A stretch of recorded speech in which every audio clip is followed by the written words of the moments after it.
इस वीडियो द्वारा दी गई जानकारी केवल आपको समझाने और इन्फॉर्मेशन देने के लिए ही है। इस वीडियो से आप निदान या इलाज नहीं कर सकते हैं। अपने इलाज के लिए आप अपने डॉक्टर की सलाह पर ही इन वीडियो का प्रयोग करें। आने वाले समय में आई मेडिकल नॉलेज के बदलाव के कारण हम आपको नोटिस दिए बगैर ही इस जानकारी को बदल सकते हैं। धन्यवाद।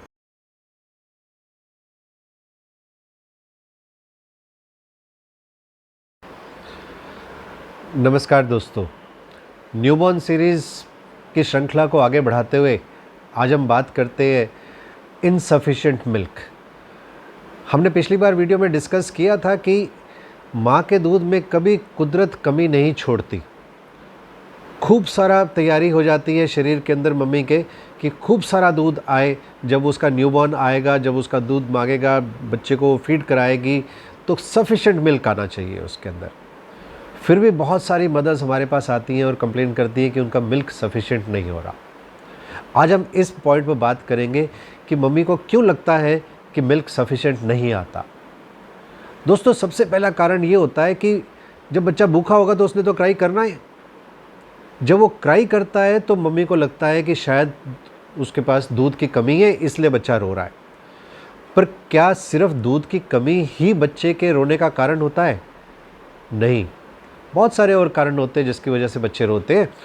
हमें एक एक करके उन सब चीज़ों को समझना चाहिए कि बच्चे का कारण क्या सिर्फ भूख है या कोई और कारण है उसके रोने का।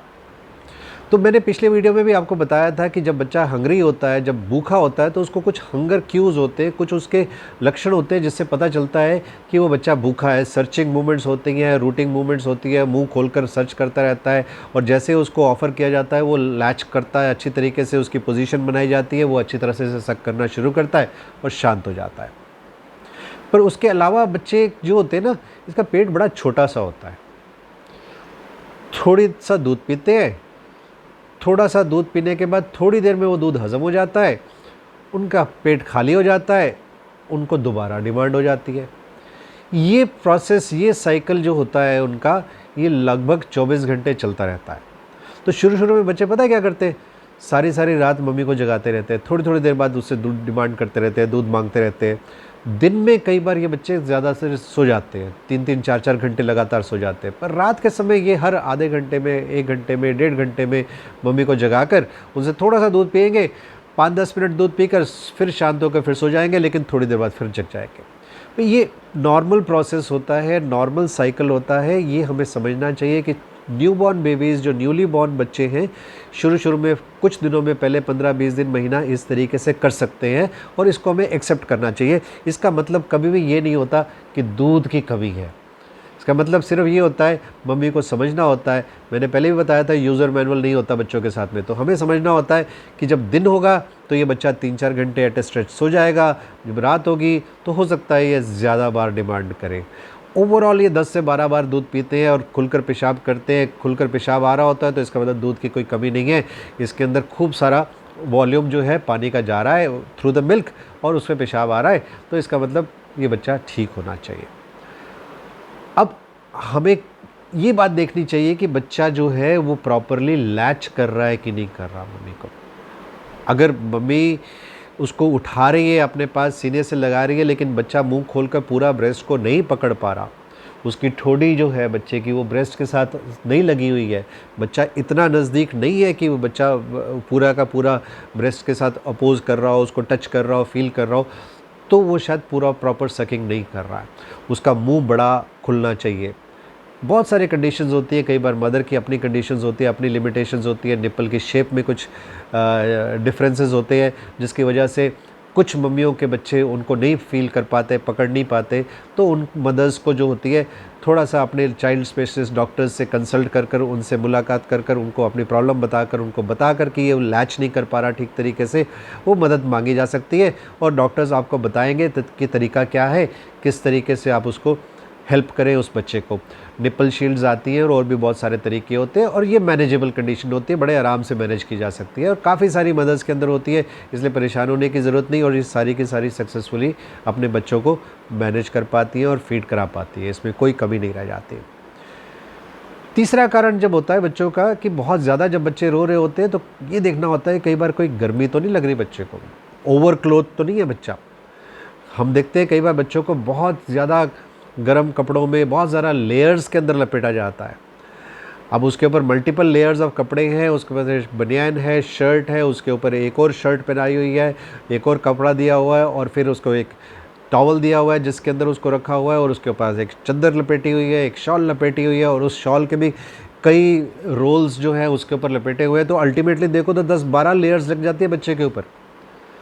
अगर हम एक या 2 लेयर्स का इस्तेमाल कर रहे हैं अपने ऊपर और बच्चे के ऊपर 10 से 12 लेयर्स इस्तेमाल कर रहे हैं, तो ये शायद कहीं ना कहीं प्रॉब्लम है। हमें समझने की ज़रूरत है कि ये काम ठीक नहीं है। उस बच्चे को उतनी ही गर्मी लगती है जैसे हमें लगती है। हम ज़्यादा से ज़्यादा क्या कर सकते हैं? हम सोचते हैं एक छोटा बच्चा है, शायद उसको ठंड जल्दी लग जाएगी, उसको अपने बॉडी रेजिस्टेंस नहीं है, उसको हमें एनवायरनमेंट टेम्परेचर फ्लक्चुएशन से बचा कर रखना है। तो अगर हमने एक लेयर पहनी हुई है तो उसको हम 2 लेयर पहना दें, अगर हमने 2 लेयर्स पहनी हुई है तो उसको हम 3 लेयर्स पहना दें। इससे काम हो जाना चाहिए। मैक्सिमम 1 लेयर आप एक्स्ट्रा पहना दो, उससे काम होना चाहिए। पर अगर उसको हम 2 पहनते हैं, उसको 10 पहनाते हैं, तो ये कैलकुलेशंस कहीं समझ में नहीं आती और ये बड़ी कॉमन सिचुएशन होती है। इससे एक और प्रॉब्लम क्या होती है, जब इतना सारे कपड़े बच्चे को लपेट रखे होते हैं और उसको आप फीड कराते हो, तो आपके और बच्चे के बीच में एक गैप आ जाता है, लेयर्स का गैप आ जाता है।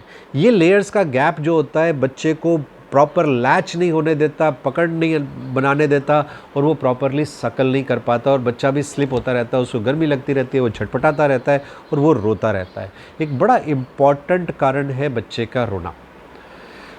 और अगर ये बच्चे को, अगर इसने डायपर अपने गीले कर रखे हैं, सुसु कर रखा है, पॉटी कर रखी है, उसकी लंगोट चेंज नहीं हुई, उसका डायपर चेंज नहीं हुआ, तो भी ये रोते रहते हैं।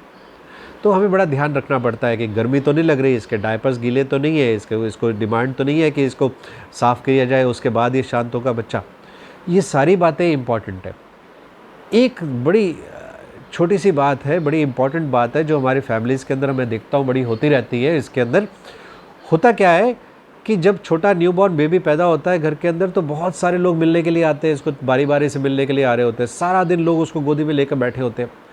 ये बच्चा दिन के समय सोना चाहता होता है, रात के समय जगना चाहता है मम्मी के साथ, और यहाँ पर उसको क्या होता है कि डे टाइम में, दिन के समय जो मिलने वाले लोग आते हैं वो उसको उठाते हैं, उसको प्यार करते हैं, उसको हिलाते हैं, उसको झुलाते हैं, मूव करते रहते हैं, शेक करते रहते हैं, लगातार उसको हिलाते रहते हैं। आप कभी भी देखो बच्चे को कोई भी लेकर बैठेगा ना, वो अपने पैर से यूँ यूँ हिला रहा होगा बच्चे को। तो जब ऐसे ऐसे हिला रहे होते हैं, वो तो सो रहा था, उसको तो हिलाने की ज़रूरत ही नहीं थी, उसको तो सिर्फ एक बेड चाहिए था मदर के साथ में जहाँ पर लेटना है, पर उसको हम हिला रहे हैं। तो इससे इसकी नींद डिस्टर्ब हो जाती है। जब ये मल्टीपल हैंडलिंग्स होती है, तो दिन के समय जब ये ऐसी हैंडलिंग्स होती है, तो ये रात के समय बच्चा डेफिनेटली ज़्यादा परेशान होता है, और ये ज़्यादा अनकंफर्टेबल होते हैं, और ये स्ट्रेस में आए हुए होते हैं बच्चे, और ये ज़्यादा रोते हैं।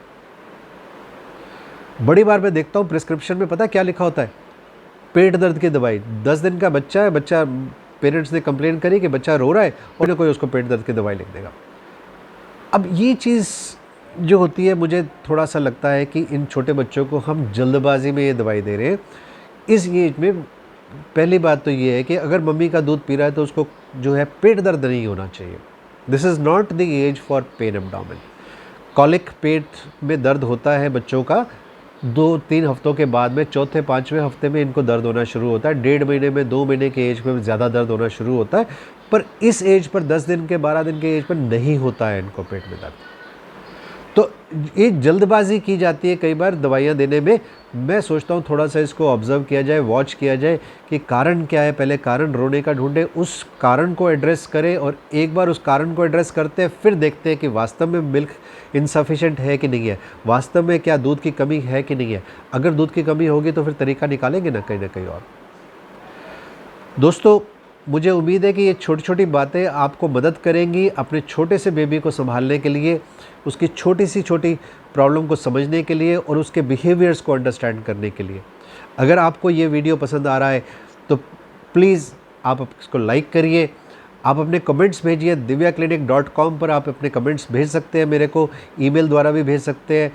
आप इसको शेयर करिए इस वीडियो को, और इसको सब्सक्राइब करिए, ताकि आपको आने वाले वीडियोज़ के अंदर आपको जो जानकारी मैं देने वाला हूँ वो आप तक पहुँचती रहे। नेक्स्ट वीडियो में हम देखते हैं कि अगर ये सारे काम देखने के बाद, इन बातों का ध्यान देने के बाद भी बच्चा अगर ज़्यादा रो रहा है, तो हम कैसे पहचाने कि क्या हमें इसको एक्स्ट्रा दूध देने की ज़रूरत है या कुछ और स्टेप्स कर सकते हैं।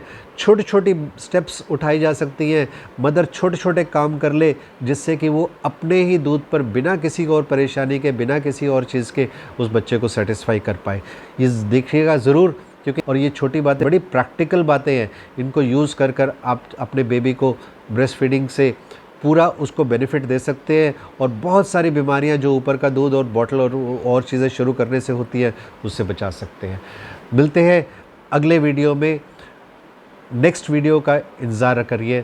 Thank you.